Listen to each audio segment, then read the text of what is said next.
नमस्कार. देशोन्नतीमध्ये मी स्वप्नील दुधारे आपलं स्वागत करतोय. आपण आलोत खास ठाणे जिल्ह्यामध्ये, ठाणे लोकसभा मतदारसंघामध्ये. ठाणे लोकसभा मतदारसंघाची निवडणूक 5व्या टप्प्यात म्हणजे येत्या 20 तारखेला होणार आहे. आपल्यासोबत आहेत नवी मुंबईचे जिल्हा प्रमुख द्वारकानाथ भोईर सर. सर, महत्त्वाची गोष्ट अशी आहे की आता सध्या इथली लढत जी आहे अतिशय जबरदस्त लढत आहे. देशाचं लक्ष लागलं आहे की ठाण्याच्या शिवसेनेचा बालेकिल्ला एकनाथ शिंदे यांचा बालेकिल्ला म्हणून ओळखला जातात, पण तिथे आता ठाकरे गट देखील त्यांनी आपला उमेदवार दिलेला आहे. राजन विचारे काय म्हणताय, कशी परिस्थिती आहे, कशा पद्धतीने इथली निवडणूक होते?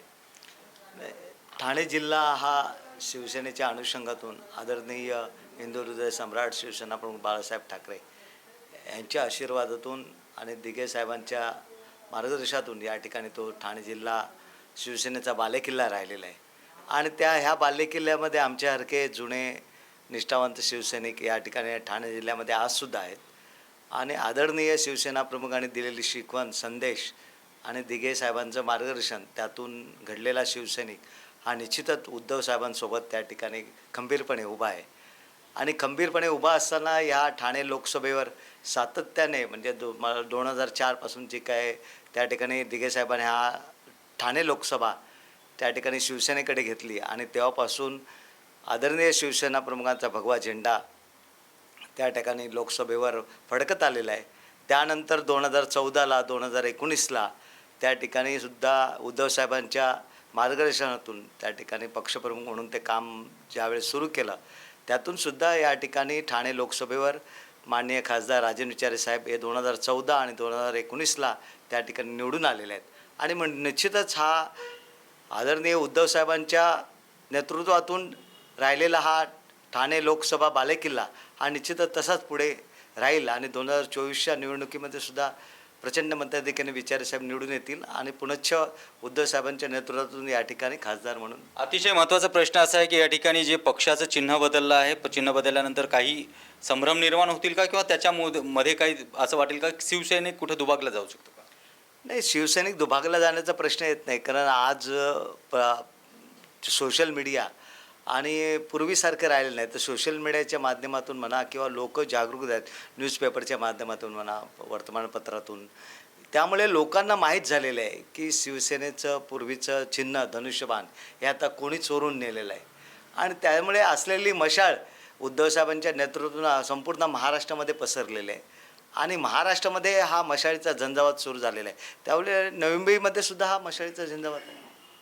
एकनाथ शिंदे यांचं मत आहे की या ठिकाणी जिथे नरेंद्र मोदी येतात तिथे मतं परिवर्तित होतात आणि नरेंद्र मोदींच्या सभा वारंवार होतात. आताही येत्या 17 तारखेला 15 तारखेला नरेंद्र मोदींची सभा आहे. काय मतात परिवर्तन होऊ शकतं का? महाराष्ट्र हा त्या ठिकाणी पूर्वीपासून या महाराष्ट्रामध्ये महाराष्ट्राच्या बाहेरच्या नेत्याचं त्या ठिकाणी फार मोठा प्रभाव या महाराष्ट्रावर राहिलेला नाही, कधी दिसून आलेला नाही. त्यामुळे या ठिकाणी आदरणीय हिंदू हृदय सम्राट शिवसेना प्रमुखांचं जे महाराष्ट्रावर प्रेम म्हणा, स्वाभिमान दिला, त्यातून एक वेगळी पकड या महाराष्ट्रावर तयार झालेली आहे. शरदचंद्र पवार साहेबांच्या इतक्या वर्षाच्या 60-65 वर्षाच्या राजकारणातून महाराष्ट्रामध्ये वेगळी पकड तयार झालेली आहे. त्यामुळे इतर माननीय पंतप्रधान या ठिकाणी येतील किंवा आणखी कोणी येतील, त्यामुळे प्रचंड प्रमाणात मतांमध्ये परिवर्तन होईल अशी काही या महाराष्ट्रामध्ये तरी तशी परिस्थिती नाही. आणि निश्चित मोदींचं कुठंतरी वारं ढासळलं असं वाटतं तुम्हाला? नाही, निश्चितच आज जे त्यांनी 2019 ते 2024 या 5 वर्षाच्या कालावधीमध्ये ज्या पद्धतीने राजकारण केलं आणि एक पंतप्रधान म्हणून त्यांनी ज्या अपेक्षा होत्या लोकांच्या, त्या पूर्णपणे त्या ठिकाणी पूर्ण करू शकले नाहीत. आणि विकासाच्या नावाखाली त्यांनी फक्त धर्मनीतीचं, जातीपातीचं राजकारण करून आपल्या विरोधात कोणी जाऊ नये आणि जात असेल तर त्याला धमकावून त्याला आपल्याकडे खेचता येईल. आणि भ्रष्टाचार मुक्त करण्याच्या नावाखाली सर्व भ्रष्टाचारांना जोडीला घेण्याचं काम ते करत आहेत. त्यामुळे त्यांची हवा आता राहिलेली नाही. मला जाता जाता एक शेवटचा प्रश्न विचारायचा आहे की पक्षफुटी झाल्यानंतर शिंदे गट आणि उद्धव ठाकरे गट या दोघांची पहिली निवडणूक आहे. आणि शिंदे गट यांचा हा जो बालेकिल्ला आहे इथे, म्हणजे शिवसैनिक जे आहेत त्यांना तुम्हाला असं वाटतं का की खरे शिवसैनिक कुठे मत देतील, शिंदे गटाला या ठाकरे गटाला? या ठाणे लोकसभेमध्ये हिंदू हृदय सम्राट शिवसेना प्रमुखांना आणि दिघे साहेबांना मानणारा शिवसैनिक जो आहे तो आज उद्धव साहेबांच्या नेतृत्वात काम करतो. आणि मला निश्चितच खात्री आहे 4 जूनला राजन विचारे साहेबांचा गुलाल उधळणार आणि या ठिकाणी शिवसेनेचा म्हणजे उद्धव साहेबांच्या नेतृत्वातला खासदार या ठिकाणी निवडून येईल. श्री भोईर सरांनी या ठिकाणी सांगलं आहे की येत्या 4 जूनला या ठिकाणी जो गुलाल उधळेल तो फक्त राजन विचार यांचा उधळेल आणि त्यांचा नक्कीच या ठिकाणी विजय होईल असा ठाम विश्वास त्यांनी या ठिकाणी व्यक्त केला आहे. Cameraman methyl तेरसेसह Swapnil दुधारे, Ghansoli.